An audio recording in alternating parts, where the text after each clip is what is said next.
Hey there, gaming enjoyers. It seems like some of you are not happy this week, what with both the First Descendant and Dawntrail receiving some pretty mixed reviews. Or maybe you just had the misfortune of seeing even more layoffs happening this week and your mood has soured. Definitely understandable, but that's okay because Durdur is here to save us. Welcome to the channel, I'm Leebs, and here we take a weekly look at gaming and gaming adjacent news. And speaking of DRDR, let's start things off with the showcase Capcom held this week. Say buddy, you mentioned something about research for a story. Frank West. That's right, Capcom had their next event this week, and it was short and somewhat sweet. Dead Rising Deluxe Remaster was the frontrunner for the show, and with good reason, as this remaster is a borderline remake, or at least that's what Capcom hopes you'll believe.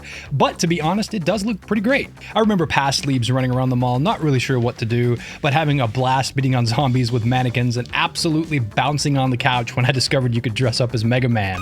So, aside from a shiny new paint job, what is in the updated classic? Well, basically mainly just quality of life improvements, as the old game is a bit janky nowadays. Controlling Frank and aiming should now be much more fluid thanks to being able to move while aiming. I forget how many old games made you stand still back then. The UI has been improved and autosaves have been implemented. You'll also be able to see even more zombies on screen now thanks to updated tech compared to the original. The game will now also have full voice acting, which is a nice plus. However, if you watch the trailer, I'm sure you noticed that Frank's voice is a little different. At least according to TJ Rotolo, Frank West's original voice actor, Capcom didn't even ask him to reprise his role, and that's a shame. It's definitely a curious decision that hasn't gone over well with parts of the internet, but the deed is done, as they say. In any case, Dead Rising Deluxe Remaster launches this September 19th on the PC, PS5, and Xbox Series X and S, and yes, I did see that they have a Dead Rising Deluxe Remaster Deluxe Edition. Silly naming scheme aside, it just includes some extra costumes and music if that's something you're interested in. Capcom also showed off more of Konitsugami, Path of the Goddess, which was revealed at last year's event, but showed up this year with a demo. Konitsugami takes place on Mount Kafuku, which totally isn't a fantasy stand-in for Mount Fuji. You play as So, a protector of Yoshiro, the Maiden of the Mountain. It's your job to keep the Seeds, the game's enemies, from harming the Maiden, and you do this through a clever mix of action combat and something of a tower defense style strategy game. However, rather than towers, it's So's job to recruit villagers and use their unique roles and powers in defense of Yoshiro. Once you've successfully defended the Maiden, she'll perform a Kagura dance and cleanse the village, Torigate, of the Seeth. That seems to be the basic gameplay loop, and currently the demo gives you access to some of the campaign areas and lets you play as much as you like. It seems like the demo is being relatively well received by the general public, with some people, even typically who don't play tower defense games, saying that they're enjoying it. Of course, that's a very tiny sample size from my perusal of the interwebs, so take it for what it is. Capcom also showed off a collab with Okami, the gorgeous 2006 action-adventure game. Currently, this crossover is only for the demo, but Capcom have said that if enough people play the demo, they'll include it in the base game, and I think that's pretty cool. Anytime you can offer the consumer some kind of value proposition while also getting exposure for your game via something like a demo, that means both sides win, and you can't beat that. The show wrapped up with a look at the new iOS version of Resident Evil 7. There's not much to say here, it's Resident Evil 7, but in mobile form. Though I will say I did appreciate just how much effort they seem to have put in the mobile control scheme. It looks like it's going to pay off too.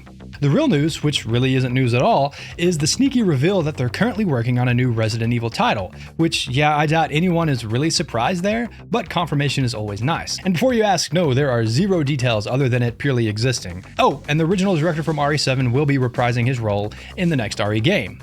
Also, just because this is a new Resident Evil doesn't mean it's the next mainline series. This could be a spin-off. It literally could be anything. But my money is on it being RE9, and I'm also betting it's something of an open world, at least something similar to Dragon's Dogma 2's open world, which is also using the RE engine. And that pretty much does it for Capcom's event. It was decidedly small, but hey, I am looking forward to dressing up as Mega Man and killing some zombies again at least.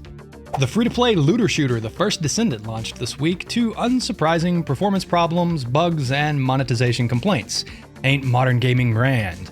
A lot of players have compared the game to something of a cross between Destiny and Warframe, with the overall game loop being the Destiny side of things, and the unlockable descendants being the Warframe side of the comparison. On the positive side of the launch, there seems to be genuine interest in the game as it quickly jumped to the top of Steam's trending game list with over 200,000 players. Players in general are praising the game's aesthetics, RPG mechanics, loot system, the focus on teamwork, and just the general gameplay mechanics. But this is a free-to-play game by Nexon, so everyone knows what's coming next. Yeah, the monetization problem. I'm not going to talk too much about this, it's Nexon, we kind of all know what to expect. It does have a gargantuan amount of microtransactions for a game that's just launched, and they are not cheap. not by a long shot. You know how in a lot of similar games you may spend $10 to get 1,000 of whatever the premium currency is? Well, you can double that for the First Descendant. $20 nets you 1,000 caliber, the game's store currency. And of course, the pricing for things is set in such a way where you can't buy the amount you need. Also, you can expect to pay money for RNG consumables, meaning you get a random item that you can only use once for your actual money. Oh, and there is currently a bug where people aren't even getting the currency that they paid for, or at least it's being very delayed. So yeah, big surprise, no one's a fan of any of that. Unfortunately, it's not just the horrible MTX that is already annoying people on day one, but a host of performance issues, somewhat nonsensical stories, and tedious busywork missions. And all of this has led to an unsurprising mixed review on Steam, with over 7,000 players chiming in. As with any free-to-play game, the true test will be a month from now, 6 months from now. How will the game be looking? We'll just have to wait and see then. Saber Interactive and Focus Entertainment have announced that the beta for Warhammer 40k Space Marine 2 won't be happening. The beta had planned since August 2023, with no word on it since then, that is, until they cancelled it. The announcement post over on Steam finished off the announcement with a bonus gift for those who had already signed up for the beta. We know this is disappointing news for some of you. As a thank you to those interested in participating, players who registered via the online sign-up before June 28, 2024, midnight Paris time, will receive the limited bolt pistol skin. We appreciate your understanding and continued support as we work towards delivering the exceptional game you deserve. Predictably, this has worried a lot of gamers as this kind of bait and switch has sadly become routine in the industry. It's definitely true that during the last months of development, developers are scrambling to touch up the game, tie up loose ends, and generally just get it ready for launch. So perhaps it is simply a case of prioritization, and at the moment the priority is getting the game ready, rather than having some developers working on a beta.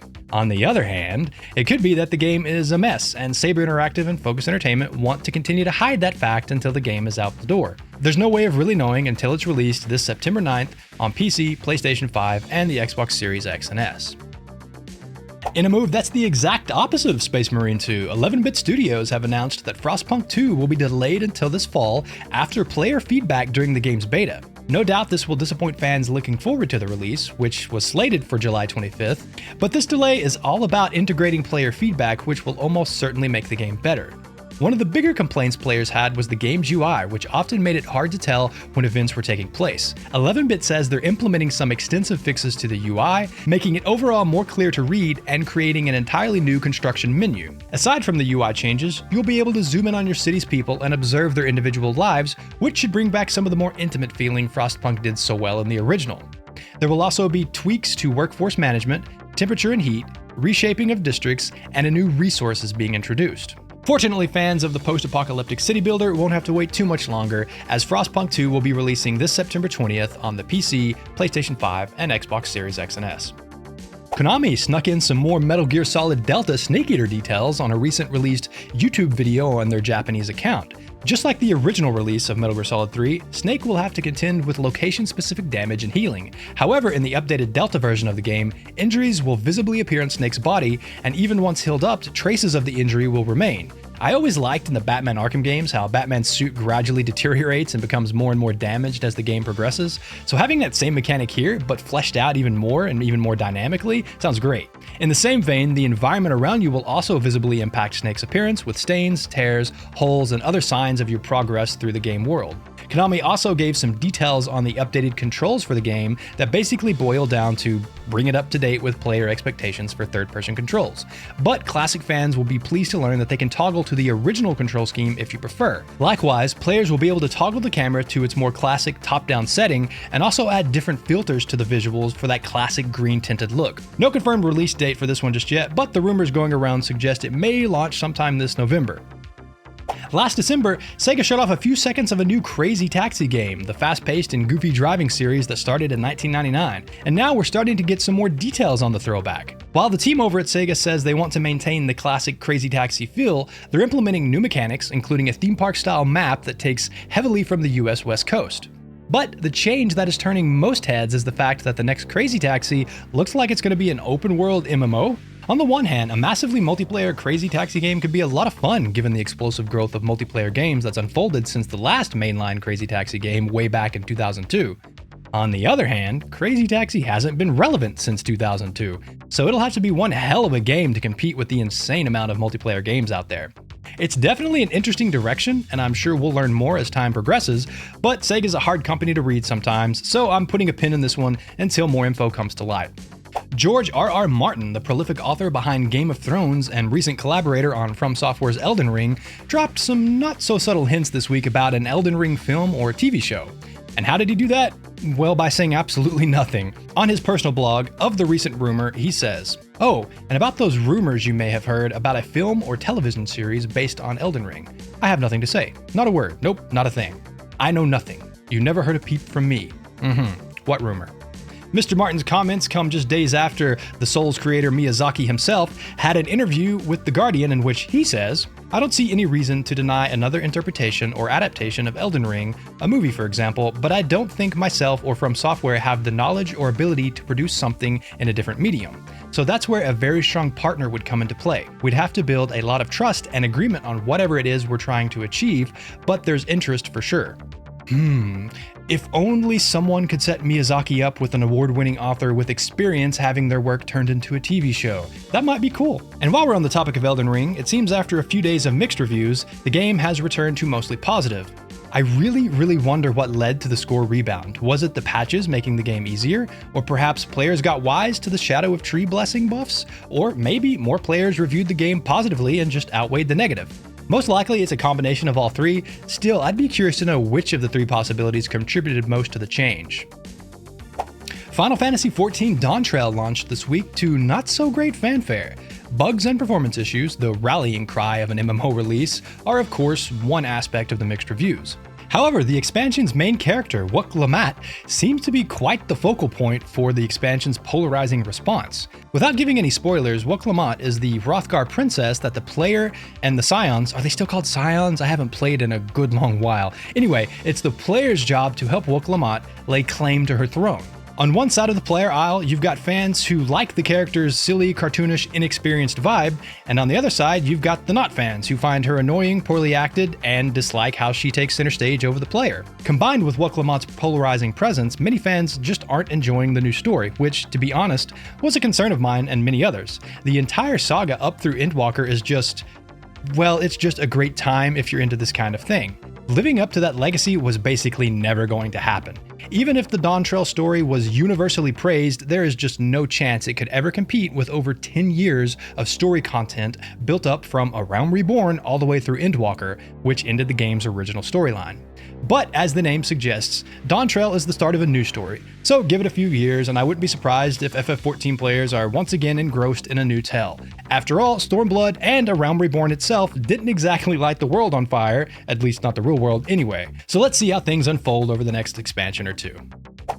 Steam has been busy this week with a number of announcements while also quietly beginning to ban cheaters in Team Fortress 2, or so it seems. It's hard to tell just how big the scope of this supposed ban wave really is because, surprise surprise, Valve aren't really talking about it.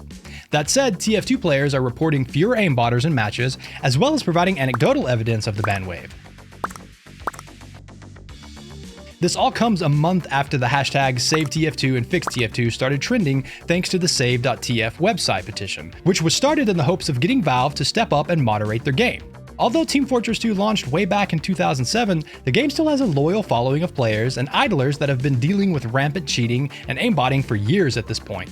With Steam being its usual quiet self, we don't have any concrete details on the bans, but for the moment at least, it seems like some progress is being made. Only time will tell just how much this matters in the long term though.